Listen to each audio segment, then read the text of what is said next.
What be the bros, and welcome back to another video. Today's episode, we're going to be looking at a new set of handlebars that I recently purchased for my CRF 250. It's currently below the box, but because of how tall I am, I had to frame this to where, you know, you can see me. And I'm going to be honest with you, I'm very excited for this because every person I've ever seen on social media, TikTok, Instagram, etc., Facebook, I mean, let's be honest, I like Facebook Reels too now, I guess.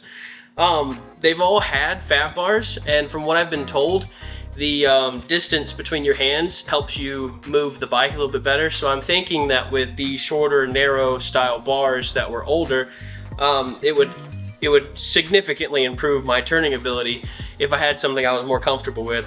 So that's my goal. We're gonna swap out these bars, reinstall the controls, get it to where I like it, and then after that we should be good to go. So I'm got the bar and the bar clamps, so we'll actually be taking it off from where the forks are all the way off and then re-putting the controls back on. But before we get too far in this video, I do want to say three things. Number one, it's hot as all get out, so I'm going to be moving through some of the stuff kind of fast. And if for some reason I make a mistake, call me on it because we'll fix it in the comment section. Number two, if you guys haven't checked out our merchandise, I'm excited to say that we finally tested all of the designs and everything looks good, and I'm going to be re-uploading all the designs and stuff. That is in the description down below, so go check that out. And last but certainly not least, we're going to pray and then we'll get into the install so everything's all covered and all that fun stuff. So let's pray. Father God, thank you for the opportunity to have these machines and do this content for you and your glory. I pray that you'd watch over me and keep me safe as I continue to ride this and get better with my motor skills. Help us as we continuously do all this stuff, whether it's here, there, everywhere, and just allow us to continue to grow and to continue to use the platform that you've blessed us with. In your gracious name I pray. Amen. Let's get into the install.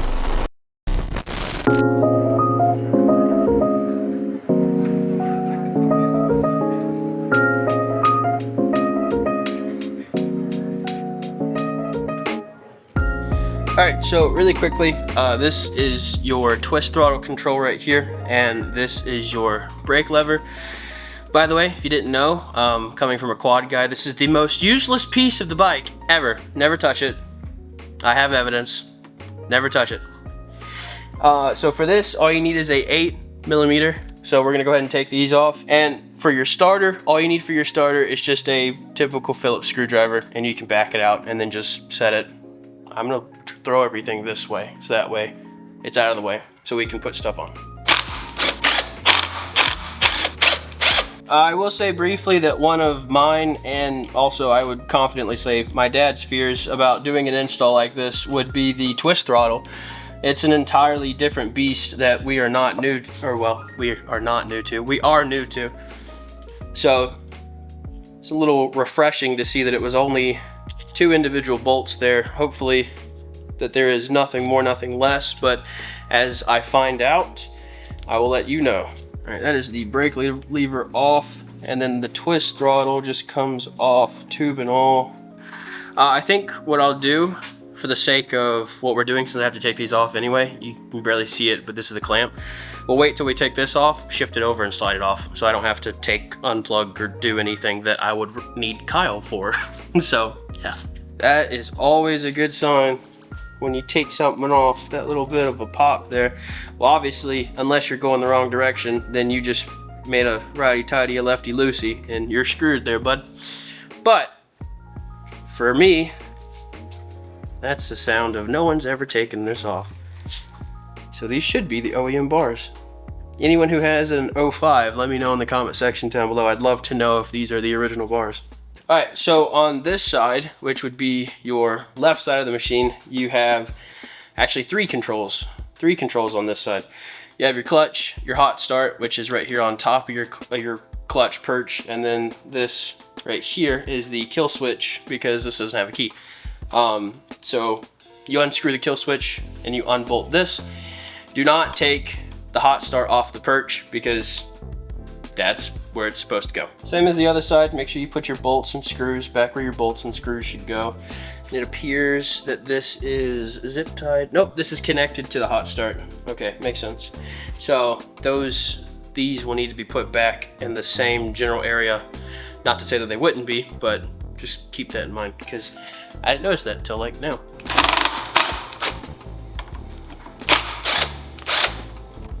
Nice.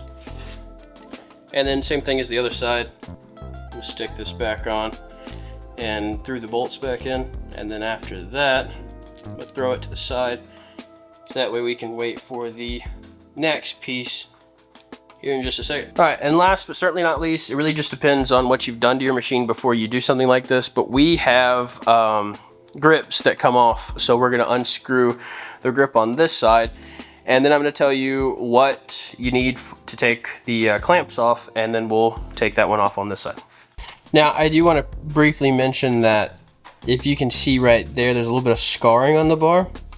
That's the reason why we're getting rid of these, because it appears that it got laid down at one point and it had enough force to shift it funny, and for whatever reason we have been struggling to turn left, and my mechanic, Mr. Kyle, he said that it felt tweaked on that side. So after a little bit of looking, we found out that it's a little bit lower than it should be. So that's the reason why we're replacing everything. And apparently on this model, the bar clamps that go into where the forks go, apparently they're notorious for messing up on this model. So just as a precautionary, we're going to go ahead and replace it with the Renthal ones, because it's a trusted brand and, you know, it matches the bike. So yeah.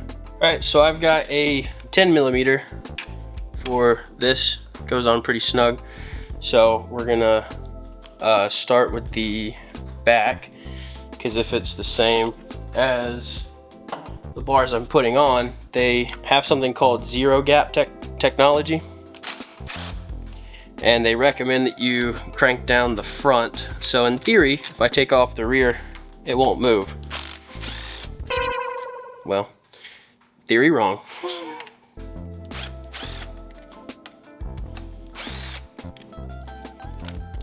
Probably just for the ones that I got. They seem to be a lot newer.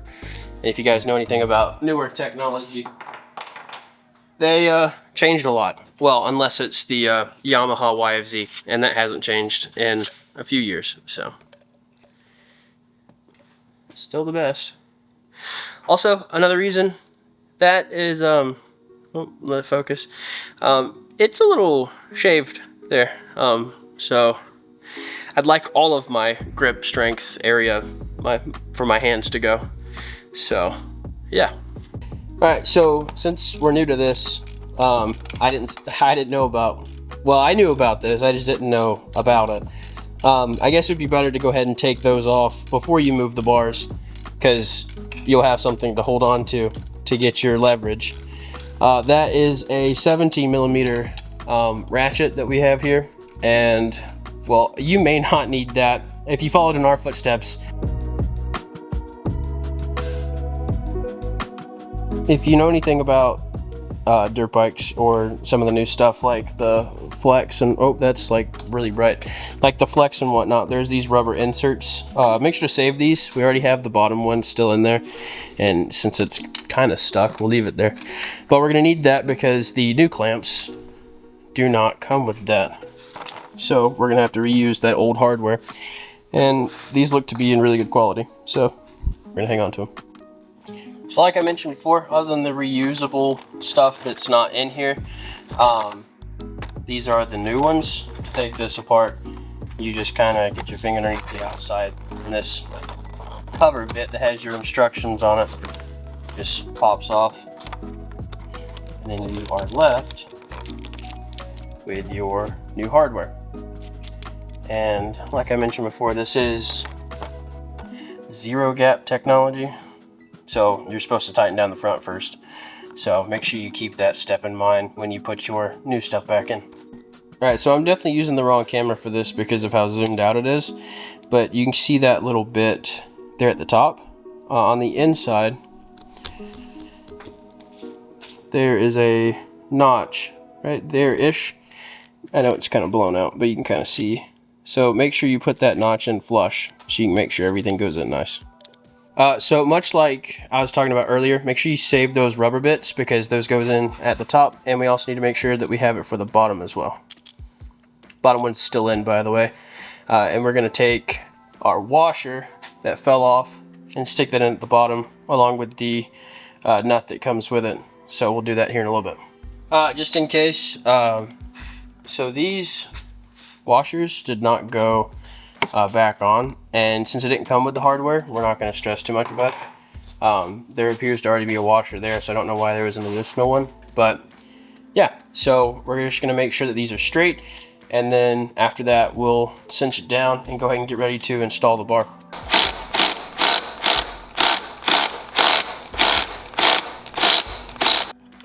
We're not fully installing it yet, but I do want to say a quick reminder that this is what is called zero technology. So you screw in the front all the way, and then when that's flush, you screw in the back all the way. So that way, it's supposed to help. I don't exactly know all the math or all that fun stuff. I just saw that it was a fat bar and it was relatively cheap, and I was like, heck yeah, we're gonna get that and put it on it. And then that was pretty much it. So lots of well thought out decisions over here. Alright, just so you guys are where we're at now, we went ahead and got the bar put where I wanted it. You can kind of tell where to put it. Here, I'll give you a closer look. You can kind of tell where you want to put it based off the indications here on the bars themselves. We also put this side on, even though it's not on fully. And we went ahead and put that side on so we could have a flush idea of where the controls are going to go. Now that we have those on, everything should be smooth sailing from here. We're just going to put everything back on with room for the idea of potential handlebar covers. Now with these specific handlebars and grips, I can't do the ones that go all the way around like I have on the 450. So we'll end up going with something that's just the clamp here. So if you guys have any suggestions for what you think are good ones, let me know. I am not versed when it comes to dirt bike information. Obviously for video's sake, I'm gonna go ahead and just mock up English, Lord have mercy. I'm gonna go ahead and mock up where these should go. And then here in a second, I'll make sure everything goes comfortably the way I want it, how I want it, and then we are done for today's video. So if you have any questions while we're here, feel free to drop them in the comment section down below. This is my first dirt bike, and with the way things are going right now, my last dirt bike, not because I don't like dirt bikes, but because, well, if I wanted to afford one, I need a few more jobs.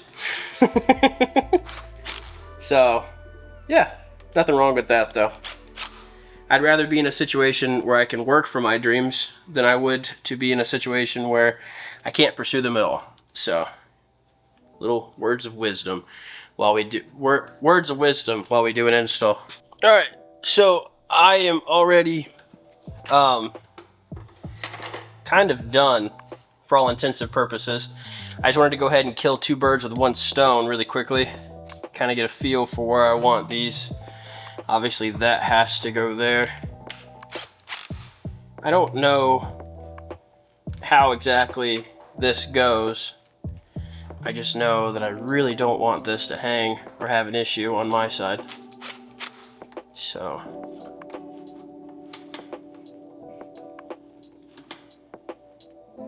just kind of put it right there.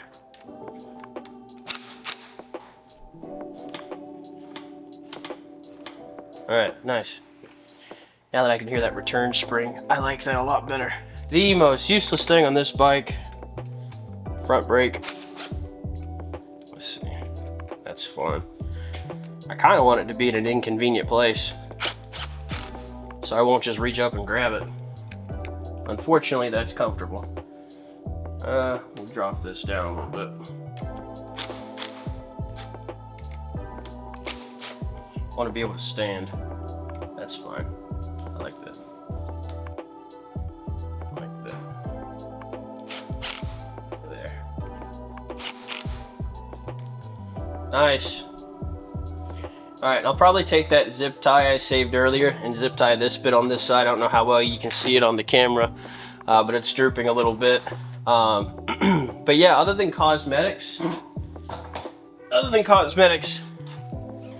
this is freaking sweet. It extends out by at least maybe inch, 2 inches. This is really nice. I like this. Very happy with this bar. Yeah, I guess obviously the next thing would be to go out and field test it. So probably plan to do that here in the next couple of videos. Let me get that zip tie and we'll wrap things up here in a second. Yeah, apart from just looking really freaking sweet, I think these are going to be very beneficial. And now that I've kind of got it where I like it, it'll be very fun messing around with it here in a little bit. So logistically speaking, there's really nothing else that needs to be done to it. Everything else servicely has been going well. Maybe just some protective pieces down there at the bottom. And that would be about it. Oh, shocks. They're just really freaking expensive. So I gotta just grind out the funds and start setting stuff aside and seeing what I can do with it. Cause yeah, it's not too expensive. It's reasonable, but it's expensive for me right now. So we're gonna make it happen like we always do.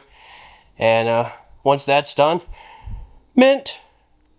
Still gonna ride it though, just not, I don't plan on jumping anything. I don't plan on jumping anything once the shocks are fixed. But yeah, so thank you guys for watching. See you guys in the next video. Have a good one.